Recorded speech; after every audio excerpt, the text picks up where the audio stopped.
Assalamualaikum warahmatullahi wabarakatuh. Nama saya Nirmala Ramadatul Laila dengan NIM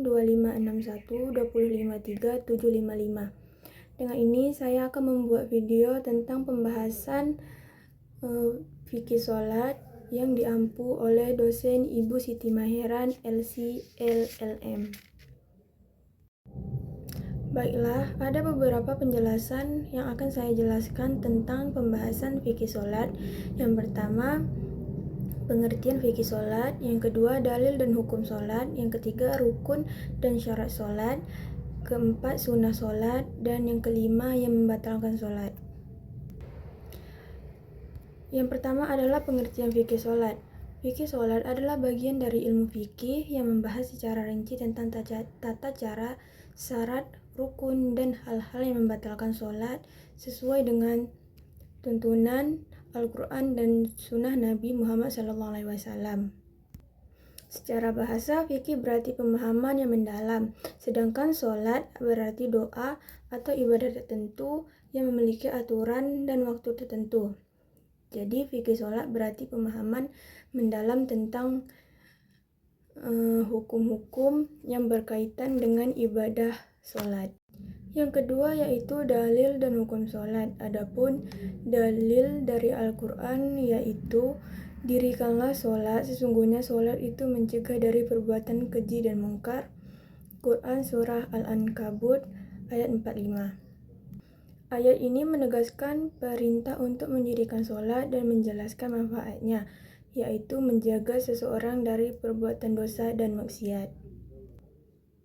Terus untuk hukum sholat, yaitu hukum sholat wajib atau fardu ain atas setiap muslim yang telah baligh dan berakal. Contohnya sholat 5 waktu, subuh, zuhur, asar, maghrib, dan isya. Adapun dalil untuk hukum sholat wajib yaitu sesungguhnya sholat itu adalah kewajiban yang ditentukan waktunya atas orang-orang yang beriman. Quran Surah An-Nisa ayat 103.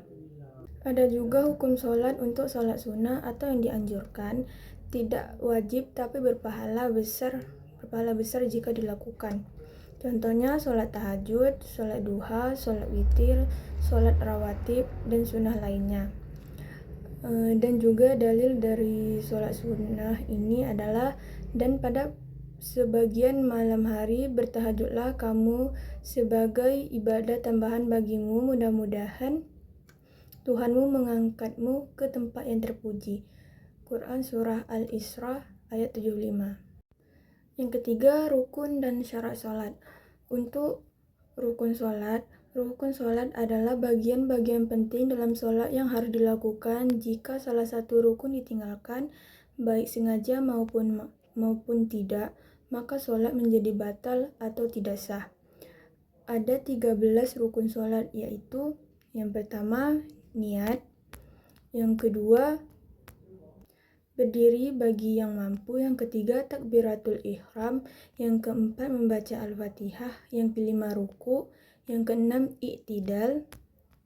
Yang ketujuh, sujud pertama. Yang kedelapan, duduk di antara dua sujud. Yang kesembilan, sujud kedua. Yang 10, tumakninah. Yang 11, tasyahud. Yang 12, membaca salawat atas Nabi Muhammad. Dan yang terakhir yaitu mengucap salam. Untuk syarat sah sholat adalah hal-hal yang harus dipenuhi sebelum sholat dimulai. Jika syarat ini tidak terpenuhi, maka sholat tidak sah meskipun dilakukan dengan benar.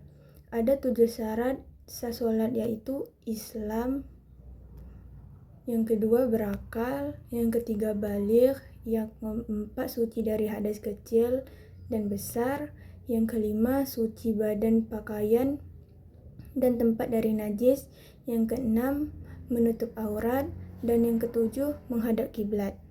Yang keempat yaitu sunnah sholat. Ada macam-macam sunnah sholat secara umum.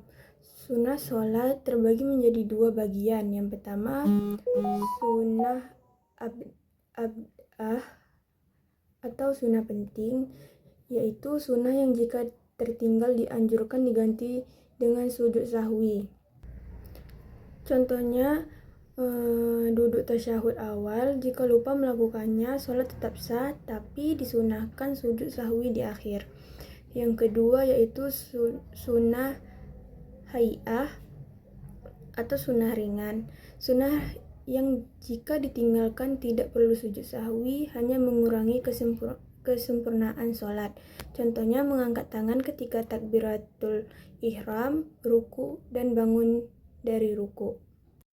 Yang kelima yaitu yang membatalkan sholat. Adapun beberapa hal yang bisa membatalkan sholat. Yang pertama, berbicara dengan sengaja. Yang kedua, tertawa terbahak-bahak. Yang ketiga, banyak bergerak tanpa keperluan. Yang keempat, meninggalkan salah satu rukun sholat. Yang kelima, berhadas, baik hadas kecil maupun hadas besar. Yang keenam, terkena najis. Yang ketujuh, makan atau minum. 8, membelakangi kiblat. Yang ke-9, meninggalkan niat. Yang ke-10, terbuka aurat. Baiklah, itulah tadi beberapa pembahasan dan penjelasan tentang fikih sholat dari saya. Sekian, terima kasih. Wassalamualaikum warahmatullahi wabarakatuh.